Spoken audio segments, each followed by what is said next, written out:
Okay, folks, good afternoon. Making this video at like 4:30 on Monday. For those people who were out while we learned this lesson, it's a little difficult to pick up on your own.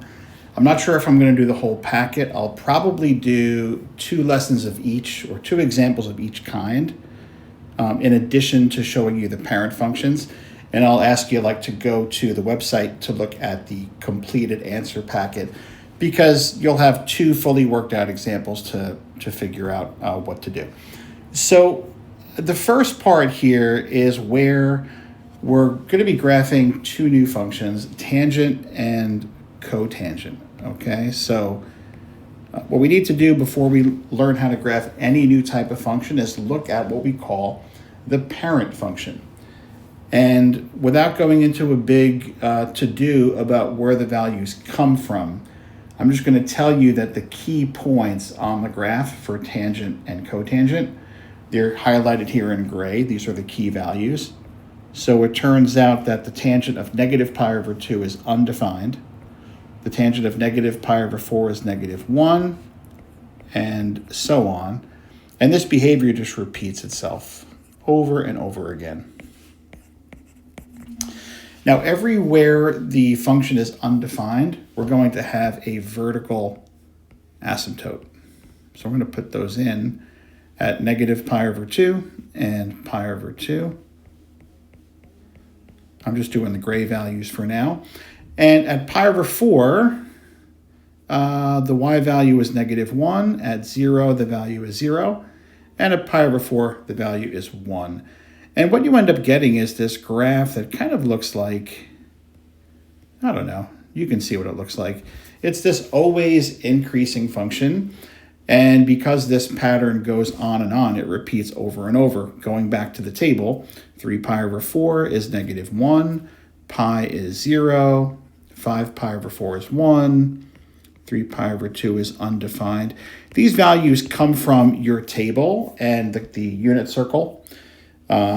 We had a quiz on these a while ago where you had to know exact values of trig functions, and I'm kind of skipping over that part because otherwise we would be here all day if I were to kind of make you memorize all these values.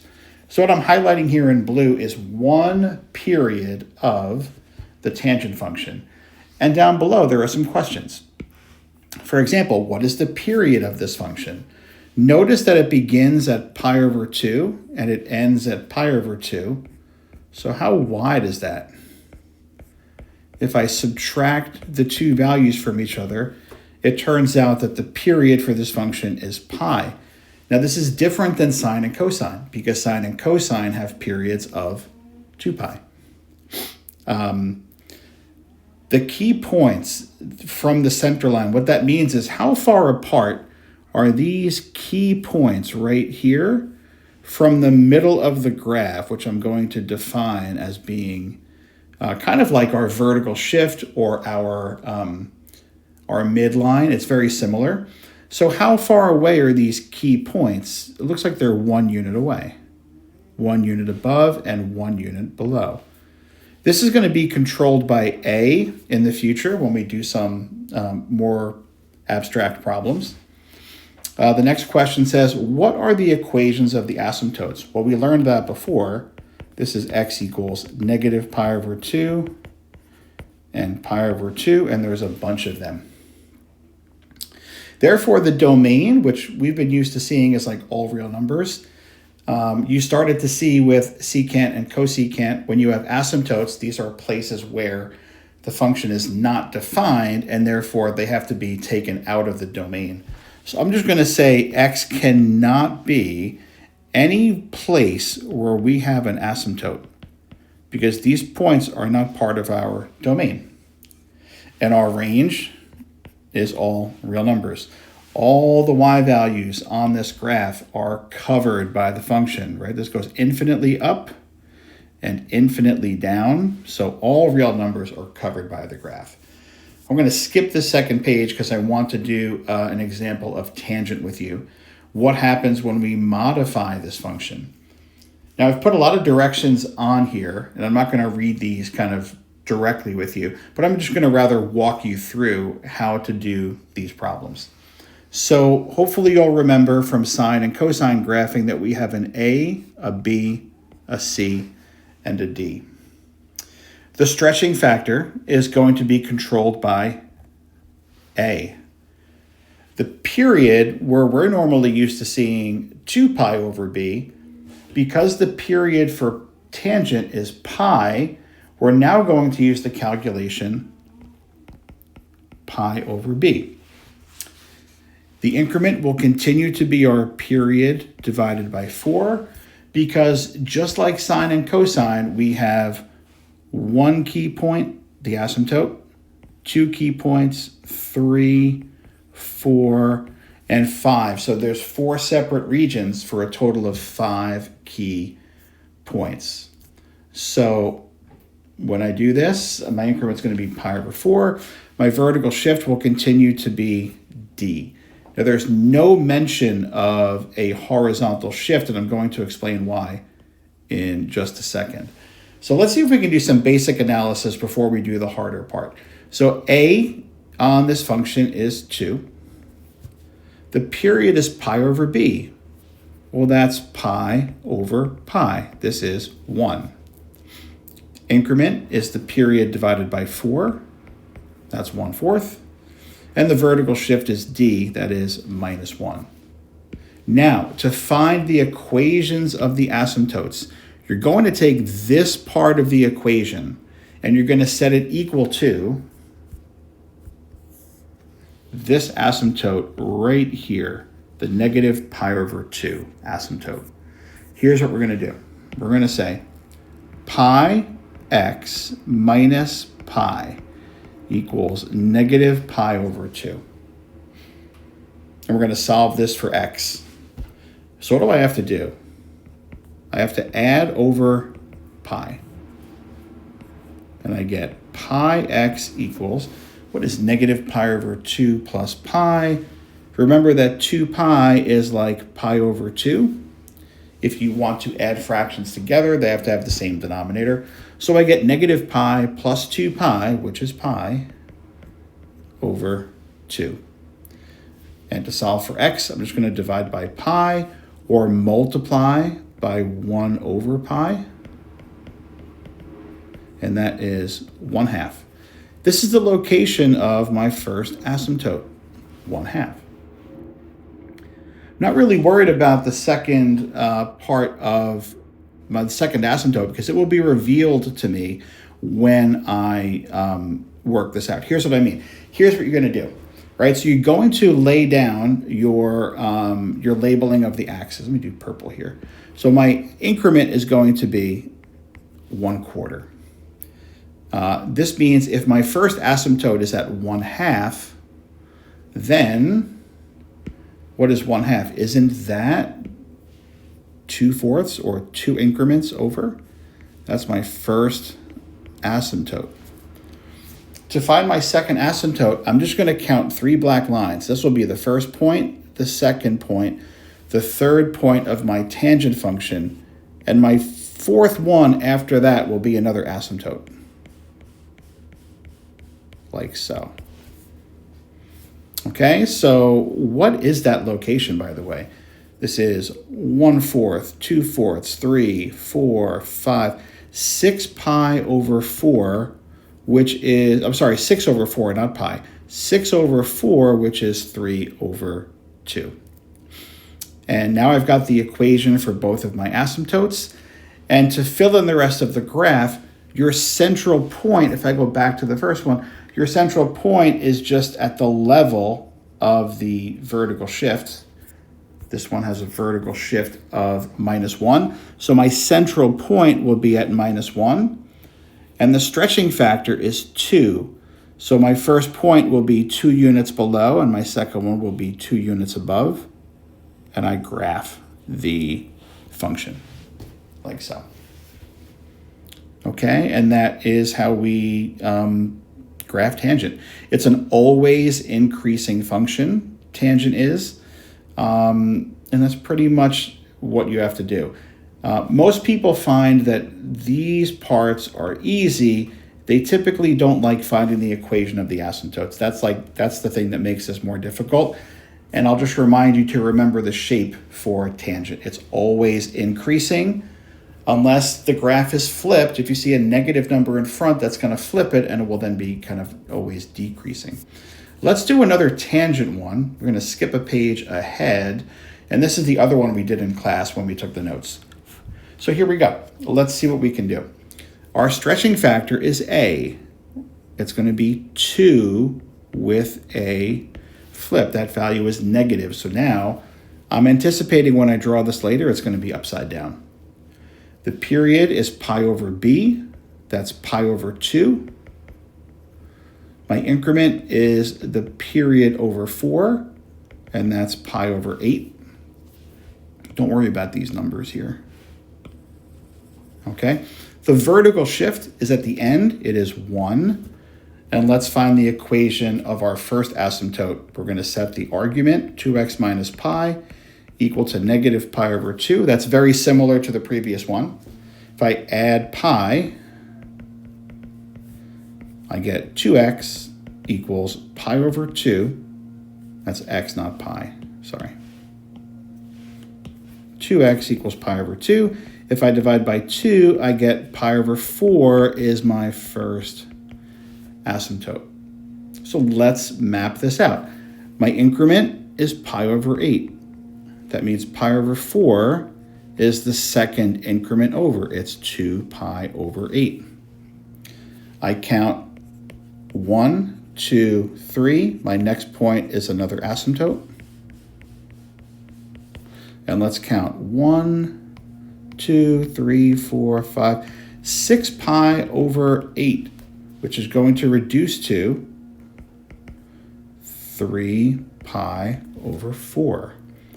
And let's make our central point, which is the vertical shift.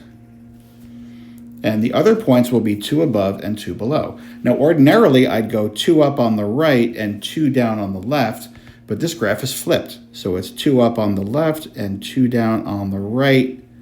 And there you go. I think you'll find once you do like 2 of these, it's actually fairly simple. There are some similarities to graphing sine and cosine to this, or secant and cosecant, and some things are different. It's just a matter of getting enough practice so that you can do it correctly. Okay, so that's 2 examples of tangent. Let me show you cotangent. It's very similar. I'm going to go back to page 2, or the back of page 1 on the notes. And I'm just going to give you the key points. Now, we're going to have 0 and pi is where cotangent is undefined. And these are the values for the special points for cotangent. And it's periodic, so they continue like so. And I'm going to graph what that would look like. So we have asymptotes at 0 and pi. And the central point is at pi over 2 comma 0.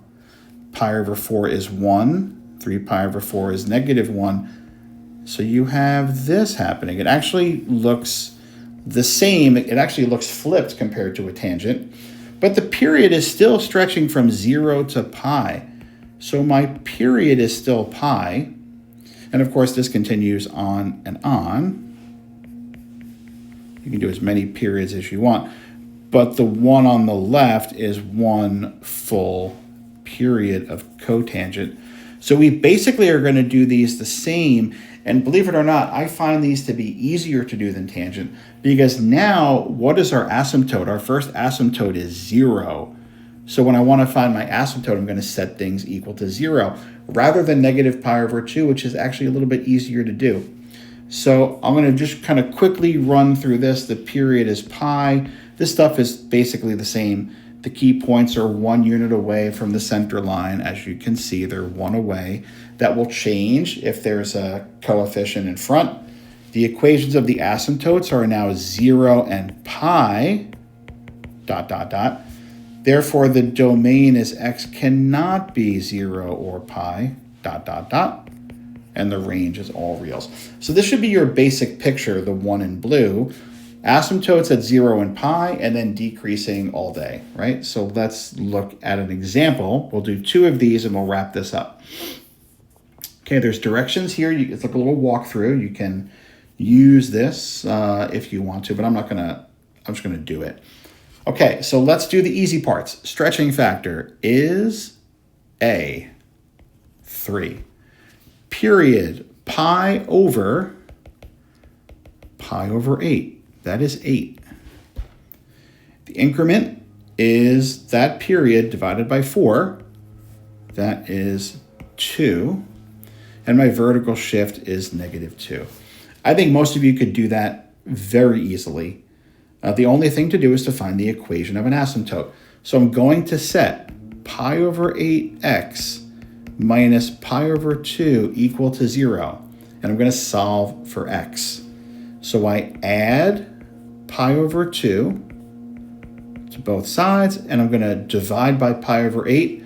I prefer to say let's multiply by 8 over pi, and I get x equals 4 is the equation of my first asymptote.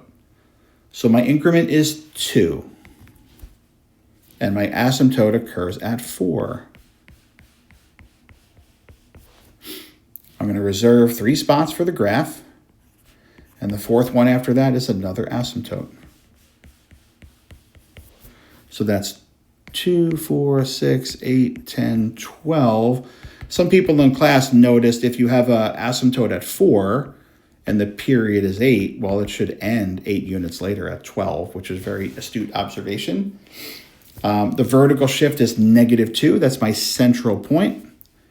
And my stretching factor is 3. Remember, cotangent is a decreasing function. So the first point will be 3 above. The second point will be 3 below, and we are golden. That's our graph. Not so bad. Last one, we're going to skip a page and do this guy right here. Let's do our easy analysis first. Stretching factor, it's not stretched at all. The stretch is 1. The period, pi divided by pi over 2. Guess what? That's 2.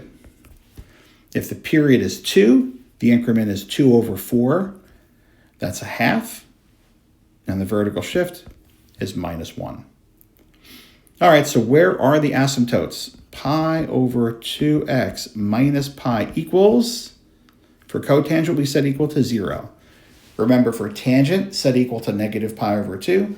For cotangent, set equal to 0. Let's solve for x. Add pi to both sides.